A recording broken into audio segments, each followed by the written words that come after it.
Porque un maestro pentecostal forma discípulos pentecostales en la buena doctrina de los dones. Por eso es que la Asamblea de Dios, nosotros damos talleres, porque una de las primeras cosas que yo le permito a un maestro de la palabra dar los dones del Espíritu es preguntarle. Yo comienzo a preguntarle cómo ha sido tu trayectoria, porque yo no le voy a permitir a una persona que me venga a hablar de las lenguas si no es usado en profecía, si no es usado en visiones, si no es usado en revelación, en ciencia, porque quien tiene que hablar es aquella persona que en esa persona se hayan movido por lo menos, si no los 9 dones, casi los 9 dones.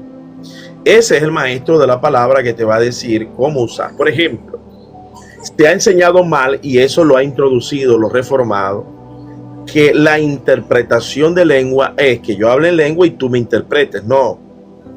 El texto sagrado, Primera de Corintios, capítulo 14, habla de que la hablar en lengua es un don de inspiración para traer doctrina, para traer revelación, para traer ciencia. O sea que yo puedo estar hablando en lengua ahorita, y yo siento ahorita ganas de hablar en lengua, porque cada vez que toco el tema el Espíritu Santo se pone, pero bueno, pues una alegría inmensa, porque a él le duele que blasfemen contra él, porque eso es muerte espiritual de manera inmediata. Hay que ser muy cuidadoso con evaluar lo que son supuestas lenguas falsas o verdaderas. Si usted no tiene el don de discernimiento de espíritu, es mejor que calle. Si no tiene el don de ciencia, calle y no dé una opinión apresurada sobre un mover que usted no tiene el termómetro o la regla para medir eso. ¿Quiénes son los que miden si una lengua es falsa o verdadera? Los que tienen el don de ciencia y el don de discernimiento de espíritu para poder detectar de manera inmediata qué es lo que está pasando allí y preguntarle al Señor. Yo, como manejo el don de discernimiento de espíritu, el don de ciencia, el don de profecía, el don de revelación, yo le pregunto al Señor, Señor, ¿qué está pasando allí? ¿Me suena raro o siento raro esa lengua? Yo tengo que esperar que el Espíritu Santo me diga y me confirma, sí, sí, no, no. Y si calla, yo debo de callar. Y me preguntan, hermano, el Señor no me ha dicho nada todavía. ¿Por qué? Porque uno tiene que ser muy prudente. En cambio, los reformados han metido una evaluación que yo les pregunto, mire, tú eres tú sabes discernir eso, a Dios te ha revelado, te ha mostrado. Entonces, por ejemplo, yo puedo estar dando enseñanza. Una pregunta, ¿qué opina usted sobre, por ejemplo, en una congregación, cuando existen esa brincadera y comienzan a hablar toditos en lengua, y uno por aquí se cae, el otro por allá, tiene que agarrarle las manos al otro, porque si no se tumba, entonces se puede aporrear? ¿Qué opina usted? ¿Usted cree que eso es bíblico? ¿Cree usted que esa es la manera correcta de apreciar la manifestación del Espíritu Santo? ¿Cree que eso proviene del Espíritu Santo o proviene de la carne? Ok, bueno, ya te voy a explicar. Primero te voy a explicar algo más básico. Por ejemplo, yo estoy hablando contigo. Yo ahorita sentí ganas de hablar en lengua. ¿Por qué sentí ganas de hablar en lengua? Porque el Espíritu Santo me está confirmando a través de la inspiración, a través de la chequina, que llaman unos chequinas, a través de la llenura, que lo que te estoy diciendo es sana doctrina. Entonces, el hablar en lengua, como hacía Gigi Ávila, que a veces estaba predicando, y de pronto Gigi Ávila hacía hablar y hablaba en lengua, ¿no? Unos barbuceos. ¿Por qué Gigi Ávila los usaba? Porque él, cuando estaba predicando, sentía la confirmación y tenía que hablar en lengua para terminar de remachar la inspiración de doctrina que estaba trayendo. Entonces, mucha gente blasfemaba de ese mover especial del hermano Gigi, no solamente él, todo lo hace Roger Raki, lo hago mi persona. Yo a veces estoy predicando y tengo que hablar en lengua, porque es que tengo que confirmar o tengo que establecer la vinculación de inspiración, porque el hablar en lengua es inspiración, para decir qué se está moviendo allí. ¿Entiende esto, hermano Darwin? Cuando Pablo habló de los dones, en el capítulo 1 de Corintios, capítulo 11, 12, 13 y 14, él se preocupó mucho por controlar, organizar, pero dijo más de 6 veces, no impidáis el hablar en lengua. ¿Por qué Pablo se ocupó tantas veces de decir no impidáis? Ánela, porque estaba tocando terreno peligroso. ¿Qué es terreno peligroso? Blasfemar contra el Espíritu Santo. Entonces, él se ocupó de establecer orden, pero al mismo tiempo se preocupó en decir, tengan cuidado, anhélenlo, anhélenlo, no los desprecien, anhélenlo, anhélenlo. En pocas palabras estaba diciendo, mire, no los desprecien, anhélenlo, no blasfemen, no menospreciéis, evaluarlo todo, juzgarlo todo, retener lo bueno, desechar lo malo. Ahora voy con el hablar en danza. En danza, te voy a hablar del danza y el desorden que a veces se forma, y tenéis razón, es un desorden. Te voy a hablar lo que el Espíritu Santo me dijo. Te voy a hablar lo que el Espíritu Santo me dijo, porque yo en la iglesia me parecía, oye, vale, que a veces llegan gente y yo no quisiera que dieran esos brincones y esos saltones, y en la iglesia mía muy poco se da eso, pero a veces se daba. Y yo le pregunté al Señor, le pregunté así, mirando en la iglesia hacia adentro, le pregunté, porque eso es lo que yo hago todos los días. Hoy me levanté a las 4 y le pregunté al Señor. Todos los días yo me levanto a las 3, a las 4, a las 2, a la hora que Dios me levante y me dé fuerza, porque a veces no tengo fuerza por el cansancio. Y yo lo que hago es hacerle preguntas a Dios, porque el Espíritu Santo me dio un don donde Él me permite escucharlo todos los días. Todos los días yo escucho al Señor. De allí la rigidez de algunas posturas mías muy duras en no moverme, porque el Espíritu Santo no me deja mover. Y le pregunté al Señor, Señor, ¿qué necesidad hay de que esa gente comience a brincar y a saltar y a temblar? Yo lo hacía al principio, pero a medida que pasó el tiempo, lo he dejado de hacer. Y en estos días me lo obligó a aceptar durmiendo. Pero le pregunté y el Señor me dijo así, escucha bien, porque es un éxtasis cuando Él a veces me responde en éxtasis. Él toma mi mente y me habla en mi espíritu y comienza a narrarme las cosas de una manera que no soy yo, que es otra persona, pero yo sé que es Él, que me está hablando de manera directa a mi espíritu.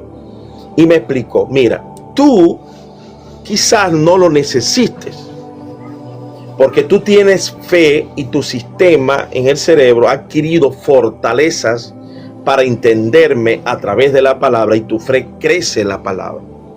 Pero vienen personas que vienen débil de mente, no han comido bien, no se desarrollaron como tú te desarrollaste, y en ellos les hace falta ese poder, esa manifestación, los alivia. ¿Me escucha bien lo que me dijo? Los alivia, los hace sentir en paz, y de aquí se van como si hubiesen recibido una inyección de analgésico hacia el dolor y la depresión, me dijo el Señor.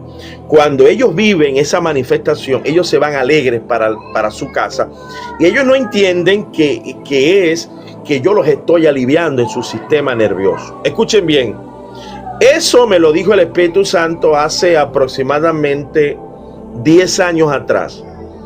En estos días vengo buscando en internet, me conseguí un pentecostal neurólogo psiquiatra de Argentina. Él se llama Floriciani. Floriciani dice que hay una parte en el cerebro, él es neurocientífico, pero es pentecostal. Hay una parte en el cerebro que está activada para lo sobrenatural, y cuando eso sobrenatural se activa es donde Dios deposita al hablar en lengua. El cerebro se electrifica y todo el cuerpo se electrifica.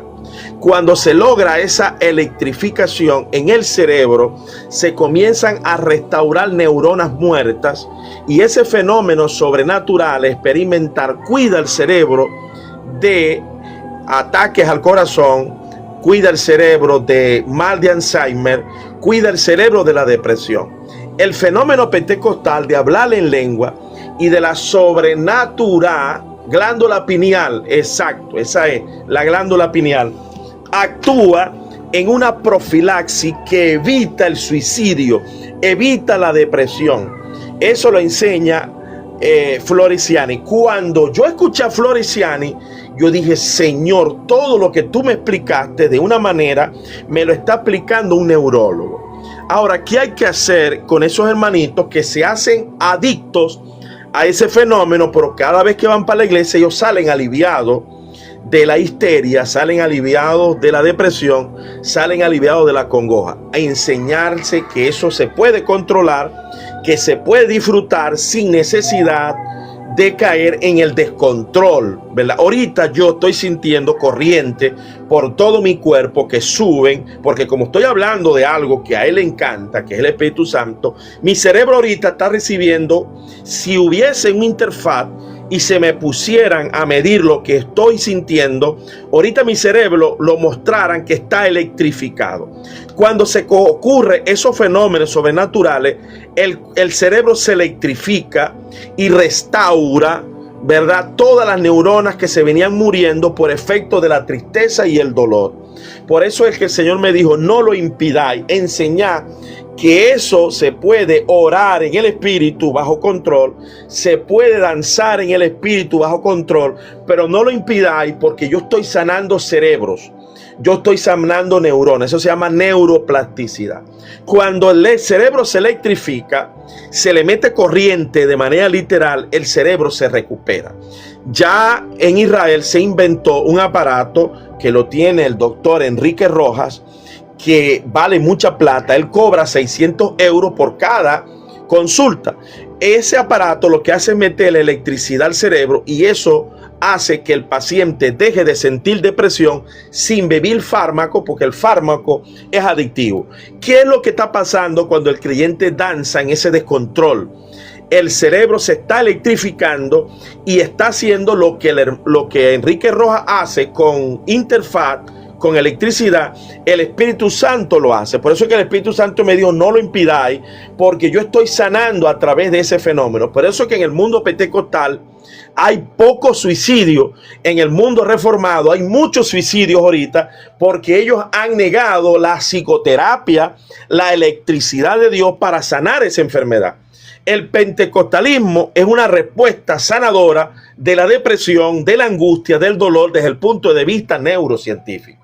Entonces, hermano Darwin, tienes que mirar con tolerancia, con calma y paciencia eso, porque en iglesias les da miedo, hay iglesias como la mía, donde yo nací, les daba miedo poner control sobre eso porque sabían que estaban pisando sobre terreno peligroso, que es blasfemar contra el Espíritu Santo. Ya yo aprendí que lo debo de motivar, pero al mismo tiempo llevarlo al control, donde las personas verdaderamente, ¿verdad?, lo hagan de manera correcta. Por eso te digo, ¿por qué te estoy explicando? ¿Quién me explicó eso? El Señor a través del don de revelación. El Señor, el don de ciencia que me lo dio en un momento dado de mi vida, el don de ciencia, el don de revelación, discernimiento de espíritu, el don de profecía. Bueno, pastor, adelante, hermano. Viéndolo de ese punto de vista, totalmente de acuerdo. Y creo que eso fue lo que hizo Pablo, ¿verdad?, a la iglesia de Corinto. En el capítulo 14, verso 40, creo que la razón por la cual Pablo enfatiza que se hiciera todo decentemente y con orden es porque Pablo, de alguna otra manera, pues estaba reeducando, ¿verdad?, ese tipo de manifestaciones. Pues no que la estaba impidiendo, sino que estaba reeducando, que creo que es lo que usted está tratando de decir, pues, que no hay que impedirle a las personas hablar en lengua, sino que, bueno, darle lugar al orden, pues, porque el que habla en lengua dice que así mismo se edifica, así mismo se edifica. Y creo que eso es uno de los errores que ha tenido muchos líderes, pues, el no hacer lo que Pablo hizo y lo que usted, por el Espíritu Santo, entendió.